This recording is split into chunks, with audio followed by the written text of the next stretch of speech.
اللہ کے رسول صلی اللہ علیہ وسلم نے فرمایا سن لے، اپنے کردار پہ غور کر لے۔ ترمذی شریف کی حدیث ہے، لمبی حدیث، فرمایا اپنے اپنے کردار پہ غور کریں کہ جب کوئی ایسا موقع آ جائے، اللہ اکبر،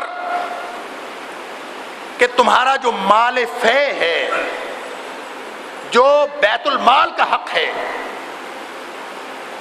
مال فے اور مال غنیمت میں فرق یہ ہوتا ہے کہ مال غنیمت وہ ہوتا ہے جو لڑائی لڑنے کے بعد جو ہاتھ میں مال آتا ہے وہ مال غنیمت ہوتا ہے۔ مال غنیمت 4 حصے فوجیوں کے ہوتے ہیں، لڑنے والے فوجیوں کے، اور 1 حصہ بیت المال کا ہوتا ہے۔ لیکن مال فے کی تقسیم اس طرح نہیں ہوتی۔ مال فے اس مال کو کہتے ہیں جو بغیر لڑے ہاتھ آ جائے، دشمن کا وہ مال جو بغیر لڑے ہاتھ آ جائے اس کو کہتے ہیں مال فے۔ اور مال فے تمام کا تمام بیت المال ہوتا ہے، اس میں فوجیوں کا حصہ بھی نہیں ہوتا، یہ صرف غریبوں مسکینوں کا حق ہوتا، عام غریبوں مسکینوں کا حق ہوتا۔ تو رسول اللہ صلی اللہ علیہ وسلم نے فرمایا اذا اتخذ الفیء دولا، جب تمہارے حالات ایسے ہو جائیں نا کہ جو بھی مال کہیں سے آیا، کسی دشمن نے دیا، کسی جنگی خدمت کے طور پر دیا، اربوں ڈالر لیے نا ہم نے، ہمارے سابق صدر نے کتاب میں لکھا ہے میں نے بڑا کارنامہ کیا ہے، اربوں ڈالر لیے ہیں بندے بیچ کر، مسلمان مار کر، تو فرمایا اس کو کیا کیا ہے؟ دو والا اپنی ذاتی دولت بنائی ہے، ذاتی خزانہ سمجھ لیا ہے، حالانکہ اگر لیا بھی تھا تو غریبوں مسکینوں کا حق تھا۔ عزت تو خزل فیو دو والا، جب مال فے جو کہیں سے بھی دولت حاصل ہوتی ہے، کسی بھی معاہدے کے نتیجے میں کسی بھی طرح دشمن کی دولت حاصل ہوتی ہے، وہ غریبوں مسکینوں کا حق ہوتا ہے۔ کیا ہمارے غریبوں مسکینوں کو ملا؟ اس بات سے قطع نظر کہ وہ لینا جائز تھا یا ناجائز تھا، گیا کہاں؟ عزت تو خزل فیء دو والا، جب مال جو بھی بغیر لڑے دشمن کا مال ہاتھ آیا، جس کے ہاتھ آیا اس نے ہڑپ کر لیا، وہ سابق صدر ہو، وہ موجودہ صدر ہو، وہ آنے والا صدر ہو، وہ کوئی چیف ایگزیکٹو، کوئی وزیر اعظم، کوئی ہو، جس کے ہاتھ آیا اس نے ذاتی خزانہ سمجھ لیا۔ رسول اللہ صلی اللہ علیہ وسلم فرمایا جب حالات یہ ہو جائیں نا کہ فے کا مال ذاتی خزانہ بن جائے، والامانۃ مغنما، اور جو امانت رکھی جاتی ہے نا کسی کے پاس، امانت کو لوگ اس طرح استعمال کریں جیسے مال غنیمت ہوتا ہے، آپس میں بانٹنا شروع کریں، بندر بانٹ، آدھا تو لے لے آدھا مجھے دے دے۔ امانت کیا کیا چیز امانت ہوتی ہے؟ ہر وہ چیز امانت ہے جو ملکیت کسی اور کی ہے، اللہ نے آپ کو اس کا نگہبان بنایا، ہر وہ چیز امانت ہے۔ ہمارا یہ بدن، ہمارا یہ جسم بھی اللہ کی امانت ہے، ہمارے دیے ہوئے گھر اللہ کی امانت ہے۔ اگر کسی کو کسی شہر کا نگران بنایا گیا ہے تو وہ شہر امانت ہے اس کے پاس، اگر کوئی کسی ملک کا نگہبان ہے تو وہ اس کا امین ہے۔ کلکم راعٍ وکلکم مسئول عن رعیتہ، تو فرمایا کہ کوئی شخص امانت کو امانت ہی نہ سمجھے بلکہ کیا سمجھے؟ مال غنیمت سمجھے۔ والامانۃ مغنما، امانت مال غنیمت بن جائے، کر لو آپس میں تقسیم، اس نے اتنا کھایا تھا میں نے اتنا کھایا تھا۔ دیکھ لیں کیس بھرے پڑے، کسی کا پیارا جگر گوشہ اندر ہے، کوئی اندر سے باہر آ گیا ہے، کوئی باہر دندناتا پھرتا ہے، چھوٹی چھوٹی رقمیں ہیں، چند کروڑ چند ارب کا مسئلہ ہے، بیچارے چھوٹے چھوٹے چور ہیں، چھوٹے چھوٹے ڈاکو ہیں، کسی نے 42 کروڑ، کسی نے 50 کروڑ، وہ کسی بڑے بڑے چور نے، میں خبریں پڑھتا ہوں حیران ہو جاتے ہیں کہ جی فلاں چور نے جو پچھلی حکومت کا چور تھا اس نے 1 ارب 68 کروڑ جمع کروا دیے واپس، ڈنڈے کے ڈر سے. اب 1 ارب 68 کروڑ تو جمع کروائے ہیں, تو کھائے کتنے ہوں گے؟ یہ تو جمع کروائے ہیں نا. یہ چھوٹے چھوٹے چور ہیں بیچارے, تھے امین, ان کے ہاتھ میں امانت تھی. والامانۃ مغنما, جب امانت کی بندر بانٹ ہونے لگے, اتنے تو کھا لے اتنے میں کھا لیتا ہوں, اب دیکھ لینا یہ جو رہ گئے ہیں ان کی بھی آپس میں انڈرسٹینڈنگ ہو جائے گی, آدھے تم کھا لو آدھے میں کھا لیتا ہوں, معاملہ ختم. ایسے ہی ہوتا. اور اس کو کہتے ہیں امانت کو مال غنیمت. یہ اللہ کے رسول صلی اللہ علیہ وسلم نے 1500 سال پہلے ساری باتیں بتا دی کہ جب تمہارے حالات یہ ہو جائیں. اور پھر فرمایا والزکاۃ مغرمہ, زکوٰۃ جو اللہ اور اس کے رسول کا حق ہے اور اللہ اس کے رسول نے غریبوں مسکینوں کے لیے قائم کیا ہے, اور یہ فرض ہے ہر مسلمان کی مال میں سے جو صاحب نصاب ہے. فرمایا زکوٰۃ کو لوگ بوجھ سمجھنے لگے کہ جناب میرے مال میں سے اتنے میں ہر سال دے دوں, عجیب بات ہے, اتنی لاکھوں روپے میری زکوٰۃ بنتی. تو ہیلے بہانے سے کم کرنے کی کوشش کرتے, کہیں کم ہو جائے تو معاملہ ٹھیک ہو سکتا. ظاہر ہے کم اس کو کرنے کی کوشش کرتا ہے نا کوئی شخص جس کو بوجھ سمجھے, دیتا بھی ہے لیکن بوجھ سمجھتا ہے. فرمایا جب زکوٰۃ, لوگ زکوٰۃ کو جرمانہ سمجھنے لگے, ایسے سر پہ پڑا ہوا ہے ہر سال ہی دینا پڑتا ہے کوئی بات. والزکاۃ مغرمہ. اور پھر ایک اگلی نشانی بیان فرمائی وتعلم لغیر الدین, لوگ علم حاصل کریں گے, بڑی بڑی ڈگریاں, بڑی بڑی یونیورسٹیاں, بڑے بڑے معاملات, بڑے بڑے نظام, سسٹم. یونیورسٹیوں کے سسٹم تو اپنی جگہ, اب جو نیا سکول بنتا ہے نا اس کا نام رکھتے ہیں سکول سسٹم, اپنا سسٹم, فلاں سکول سسٹم. ایک گھر میں سکول بنتا تو اس کا نام رکھتے ہیں فلاں سکول سسٹم, میرا نظام. رسول اللہ صلی اللہ علیہ وسلم فرمایا سارے کے سارے جتنے علوم حاصل ہو رہے ہیں ان میں سے کسی ایک کا مقصد بھی یہ نہیں ہے کہ دین کی ترقی ہو. دین کا مقصد نہیں ہے برائٹ فیوچر کے لیے, بہتر مستقبل کے لیے, پیسہ کمانے کے لیے, خوشحالی لانے کے لیے. ملک بڑے سے بڑا کسی کا مقصد ہوگا تو ملک کی خدمت کروں گا. یہ بچے انٹرویو دیتے ہیں نا میٹرک FSC کے, کبھی کسی نے کہا کہ میں اس لیے کر رہا ہوں کہ میں نے اللہ کو راضی کرنا. بچوں کو شعور ہی نہیں. بچوں کو جو تعلیم دی جا رہی ہے میکسیمم یہ ہے, بڑے سے بڑا مقصد یہ ہے کہ میں بڑا ہو کے ملک کی خدمت کروں, ملک کی خدمت کے لیے. تو فرمایا وتعلم لغیر الدین, علم حاصل کیا جا رہا ہے جس میں دین کا کوئی مقصد نہیں. یہ بھی نشانی آ گئی.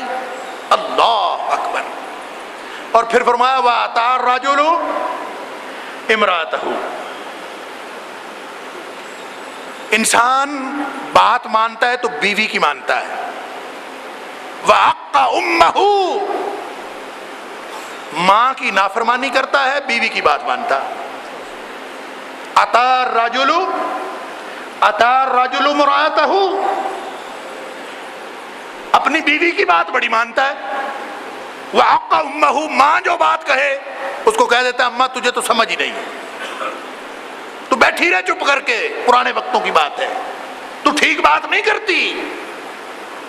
ہم نئے لوگ ہیں, نیا زمانہ ہے, اب کے تقاضے اور ہیں. اس بات پہ چلتا ہے جو بیوی کہتی ہے. اللہ کے رسول صلی اللہ علیہ وسلم نے ہمارا معاشرہ دیکھ کر نہیں فرمایا تھا, جو اللہ کی طرف سے انفارمیشن تھی اس کے مطابق فرمایا. ایسا ہوگا اور ہو گیا. ہم دیکھتے ہیں کہ مائیں تو بیچاری پتہ نہیں کہاں بیٹھی ہوئی, ماں کو کون پوچھتا ہے. گھر بار کی شہنشاہ ماں کی موجودگی میں وہ گھر کی ملکہ بیوی ہے. ہر بات بیوی سے پوچھ کر ہوتی ہے, ماں سے پوچھ کر نہیں ہوتی. میں, آپ, ہم سب یہ سارے وہ لوگ بیٹھے ہیں نا جن کا دین کے ساتھ تعلق ہے اللہ کے فضل سے، الحمدللہ، دین کی محبت کے لیے، اللہ کو راضی کرنے کے لیے، فرض نبھانے کے لیے مسجد میں ہے نا، جن کو احساس ہے کہ ہم فرض نبھانا چاہتے ہیں۔ بھائی کس کس کے گھر میں بیوی کی بات کو چھوڑ کر اماں کی بات کو مانا جاتا ہے؟ خاص طور پہ جب دونوں میں میچ پڑ جائے، جب ماں کی رائے اور بیوی کی رائے آپس میں مختلف ہو، تو مولوی صاحب ہو، علامہ صاحب ہو، جتنے بڑے صوفی صاحب ہوں، ماں کی بات کوئی نہیں مانتا، بیوی کی بات مانتے۔ حالانکہ بیوی کی بات ماننا نہ اللہ کے رسول نے فرض کیا ہے نہ اللہ نے فرض کیا ہے، ماں کی بات ماننا۔ فرمایا جو ماں کی بات نہیں مانتا وہ گناہ کبیرہ کا مرتکب ہوتا ہے، جو ماں کی نافرمانی کرتا ہے اس کی عبادت قبول نہیں ہوتی، اس کی نماز اس کے سر سے اوپر نہیں اٹھتی جو ماں کی نافرمانی کرتا۔ تو فرمایا کہ جب حالات یہ ہو جائیں، اطاع الرجل امرأتہ، ایک آدمی بیوی کی بات مانتا ہے، وعق امہ، اور اپنی ماں کی نافرمانی کرتا ہے، اور پھر فرمایا ایک اور نشانی، وَأَدْنَىٰ صَدِيقَهُ وَأَقْصَىٰ أَبَاهُ، دوست اس کے زیادہ قریب ہوتا ہے، باپ اس سے دور ہوتا ہے۔ ادنا صدیقہ، میرا دوست ہے، دوست کی ہر بات ماننی، پلاننگ دوست کے ساتھ، مشورے دوستوں کے ساتھ، معاملات دوستوں کے ساتھ، باپ کی بات نہیں ماننی، باپ سے دور ہے، کبھی ملتا بھی ہے بس ٹھیک ہے جی ابو السلام علیکم، آپ اپنے کمرے میں بیٹھے رہے، باپ کی بات نہیں ماننی، دوستوں کی ماننی ہے، ماں کی نہیں ماننی، بیوی کی ماننی۔ ادنا صدیقہ، لوگ اپنے دوستوں سے قریب تر ہوں گے، واقصا اباہو، اور اپنے باپ سے، اپنے والدین سے دور۔ اللہ اکبر، ہوا پڑا ہے سب کچھ، دیکھ رہے ہیں ہم، ہو گیا۔ پھر فرمایا وَظَهَرَتِ الْأَصْوَاتُ مِنَ الْمَسَاجِدِ، مسجدوں سے شور اٹھے گا۔ مسجدوں سے شور اٹھنے کے دو معنی ہیں، بلکہ کئی ہو سکتے ہیں۔ ایک تو یہی معنی ہے کہ پہلے لاؤڈ سپیکر نہیں ہوتا تھا، اب ہوتا ہے۔ پہلے اذان ہوتی تھی تو بس مسجد کے اندر، ارد گرد کے محلے میں، تو اب سپیکر، جب آپ دیکھیں جس وقت اذان کا وقت ہوتا ہے، پورے شہر میں ایک شور مچ جاتا ہے۔ لیکن یہ تو اللہ کا نام ہے، اور جب ہم اللہ اکبر کہتے ہیں تو اللہ کے نام کو بلند کرتے ہیں۔ اس شور کا مطلب یہ ہے کہ لوگ مسجدوں میں جھگڑا کریں گے، کوئی بات چھوٹی موٹی نہ جی نہ۔ وہ وہابی کیسا ہے جو کسی کی بات برداشت کر لے؟ وہابی تو وہ ہے نا جو کسی کی بات برداشت نہ کرے۔ خصوصیت یہ ہے، مولوی صاحب کے منہ سے کوئی بات غلط نکل گئی، کسی نے کوئی بات مرضی کے خلاف کر دی، ہر ایک کے اوپر تو نے یہ کیوں کیا، میں نے یہ کیوں کیا، یہ مسجدوں کے اندر جھگڑے۔ یہ ظہرت الاصوات من المساجد کا مطلب یہی ہے کہ مسجدوں کے اندر لوگ کوئی کسی کی نہیں سنے گا، ہر شخص مفتی ہے، ہر شخص فتویٰ دیتا ہے، ہر شخص جو مرضی اس کے دل میں آئے وہ دوسرے کو بدنیت سمجھ کے، وہ سمجھتا ہے کہ یہ بدنیت ہے۔ یہاں پہ میرے پاس لوگ آئے، ہمارے نمازی، مجھے کہتے ہیں جی ہمیں پتہ چلا ہے آپ داڑھی کٹواتے ہیں اور اس لیے آپ کے پیچھے تو نماز نہیں ہوتی۔ اب میں نے ان سے کوئی بحث نہیں کی میں داڑھی کٹواتا ہوں کہ نہیں کٹواتا، میں نے ان سے یہ پوچھا کہ پھر کیا کریں، مسئلے کا حل کیا ہے؟ کہتے ہیں جی تقریر آپ کر لیا کریں، جماعت کوئی اور کروا دیا کرے، کیونکہ ہماری نماز آپ کے پیچھے نہیں ہوتی۔ میں نے پھر ان سے صرف یہ پوچھا کہ یہ بتائیں کہ عبداللہ بن عمر رضی اللہ تعالیٰ عنہ اگر نماز کرا رہے ہوں، جماعت کروا رہے ہوں، ان کے پیچھے آپ کی ہو جائے گی کہ نہیں ہو جائے گی؟ پھر خاموش۔ تو میں نے کہا آپ کو کس نے لائسنس دیا ہے کہ آپ لوگوں کی نیتوں پہ شک کریں؟ میں اگر داڑھی کٹواتا ہوں یا نہیں کٹواتا یہ میرا عمل ہے، اور میرے عمل میں آپ بدنیتی کیوں سمجھتے ہیں؟ اگر ابن عمر رضی اللہ تعالیٰ عنہ سے داڑھی کٹوانے کا عمل ثابت ہے تو ابن عمر نعوذ باللہ من ذالک صحابہ کی صف سے باہر ہو گئے؟ بھئی چھوٹی چھوٹی باتیں، یہ کوئی جھگڑے؟ اور اس پر خاموش ہو گئے. اور مجھے لگتا ہے واللہ عالم، میں نے دیکھا نہیں کبھی ان کو دوبارہ، مجھے لگتا ہے کہ وہ ہماری مسجد میں جمعہ پڑھنا چھوڑ گئے ہیں. مجھے پتا نہیں ہے، کبھی دیکھا نہیں ان کو، ہو سکتا ہے آتے ہوں. میرا گزارش کرنے کا مطلب یہ ہے، مسجد اللہ کے ذکر کے لیے ہے، جھگڑے کرنے کے لیے نہیں ہے. مسئلہ پوچھنا ہو پوچھنے کی حد تک پوچھیں. ابھی یہ آیا ہوا ہے سوال، سمجھ آتی ہے کہ کسی نے سمجھنے کے لیے پوچھا، لیکن اکثر سوال سمجھنے کے لیے پوچھے جاتے ہیں، جھگڑا کرنے کے لیے پوچھے جاتے ہیں. بھلا یہ کیا کہتا؟ اور پھر ان کی عادت ہوتی ہے، اس مولوی سے پوچھا، پھر جا کے کسی اور مولوی سے پوچھا، وہاں سے کسی اور مولوی سے پوچھا. مشغلہ یہ ہوتا ہے کہ دیکھیں مولوی کہیں سے کوئی بات غلط کرے میں اس کو پکڑوں. اللہ کے بندو، اللہ کو راضی کرنے کے لیے عمل کرو. عمل فرمایا ایک نشانی کہ مسجدوں سے شور اٹھے گا. اللہ اکبر. اور پھر فرمایا وَسَادَ الْقَبِيلَةَ فَاسِقُهُمْ، ایک نشانی یہ ہے کہ اس قبیلے کا، کسی بھی قبیلے کا سربراہ وہ ہوگا جو فاسق و فاجر ہوگا پورے قبیلے میں. سب سے گندا انسان اس قبیلے کا سردار ہوگا. چودھری تو وہی ہوتا ہے نا، شریف آدمی چودھری کب ہوتا؟ شریف آدمی چودھری ہو ہی نہیں سکتا، اس لیے کہ وہ تو اپنے رب کے سامنے عاجزی کے ساتھ جھکا ہوتا ہے. وہ چودھری کیسے ہو سکتا؟ چودھری تو وہ ہوتا ہے جس میں اکڑفوں ہو، جس کے گردن میں سریا ہو، جو ڈنڈی پھٹی بھی کر سکتا ہو، کسی کا نقصان کر سکتا ہو. جو کسی کا نقصان نہیں کر سکتا وہ چودھری کیسے ہو گیا؟ تو فرمایا ہر قبیلے کا جو سردار ہے وہ ساد القبیلۃ فاسقہم، جو ان کا فاسق و فاجر بدترین انسان وہ ان کا سردار ہوگا. پھر فرمایا ایک اور نشانی وَكَانَ زَعِيمُ الْقَوْمِ أَرْذَلُهُمْ، جو پوری قوم کا سردار ہوگا نا، سب کا بڑا. میں یہ نہیں کہتا صدر مملکت، اس لیے کہ رسول اللہ صلی اللہ علیہ وسلم نے صدر مملکت نہیں کہا. اللہ کے رسول نے فرمایا زعیم القوم، کسی قوم کا سب سے بڑا. وہ پتہ ہے کون ہوگا؟ ارذلہم، جو اس قوم کا بدترین شخص ہوگا. بدترین شخص، سب سے گندا، سب سے ذلیل، سب سے رسوا. یعنی رسوا شخص نہیں ہوگا، ذلیل شخص نہیں ہوگا، سب سے رسوا، سب سے زیادہ ذلیل اور سب سے بدترین شخص جو ہوگا وہ اس قوم کا حاکم ہوگا. یہ اللہ کے رسول نے فرمایا.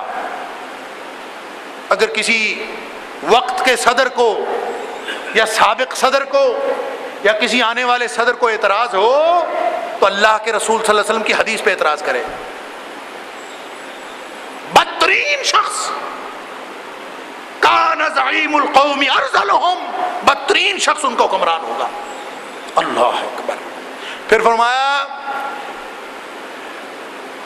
وَأُكْرِمَ الرَّجُلُ مَخَافَةَ شَرِّهِ، لوگ چودھریوں سے ڈریں گے، اس لیے ڈریں گے کہ ان کے شر سے محفوظ رہیں. ظاہر ہے ڈنڈی پھٹی والے جو ہوئے، جب لوگ کسی کی عزت اس لیے کریں کہ تاکہ اس کے شر سے محفوظ رہا جائے، یہ بھی قیامت کی نشانیوں میں سے ایک نشانی ہے. اور آج دیکھ لیں کسی بدترین شخص کے منہ پہ یہ کہنے کی ہمارے پاس جرت ہے، چلیں بدترین نہ کہیں، کم از کم اس کی عزت تو نہ کریں. عزت کر کے اسلام کا اور اللہ کے رسول کا، اللہ کے دین کا مذاق تو نہ اڑائیں. نہیں کہہ سکتے نہ کہیں، لیکن ان کی عزت تو نہ کریں. لیکن فرمایا یہ تو ڈرتے ہوئے اپنی عزت بچانے کے لیے، مخافت شر ہی، اس کے شر سے بچنے کے لیے عزت کرتے. یہ بھی نشانی پوری ہو گئی. اور پھر فرمایا وَظَهَرَتِ الْقَيْنَاتِ وَالْمَعَازِفِ، گانے والیاں جن کے لیے لفظ تو اور آتا ہے زبان پر، لیکن مسجد کے تقدس کی وجہ سے میں نہیں بولتا. گانے والیاں، فاحشہ عورتیں، وہ معاشرے کے اندر نمایاں ہوں گی. جتنا مرضی متقی شخص فوت ہو جائے، کبھی اخبار میں اول تو خبر آتی نہیں، آئے تو ذرا سی کسی طرف لگی ہوتی. اور اگر کوئی گانے والی فوت ہو جائے تو چاہے رمضان کا مہینہ ہو، پورے اخبار کا فرسٹ پیج اسی کا ہوتا ہے. وَظَهَرَتِ الْقَيْنَاتِ، گانے والیاں قوم میں نمایاں ہو گئیں، باقی سب نیچے. سب سے بڑا مقام انہی کو دیا جاتا ہے. اور پھر فرمایا والمعازف، آلات موسیقی بھی عام ہو جائیں. عام گانے والیاں پھرتی ہیں، ہر ایک کو پتا ہے، وہاں بھی موجود، وہاں بھی موجود، ایوانوں میں، حکومت کے ایوانوں میں موجود، ہر جگہ پہ. اور آلات موسیقی بھی کہاں کہاں نہیں ہیں، سب کو پتا ہے. فرمایا جب یہ عام ہو جائیں، شربت الخمور، اور شرابیں عام پی جانے لگیں. اور ایک آخری نشانی بیان فرمائی کہ وَلَعَنَ آخِرُ هَذِهِ الْأُمَّةِ أَوَّلَهَا، کہ یہ ایک ہی حدیث بیان کر رہا ہوں.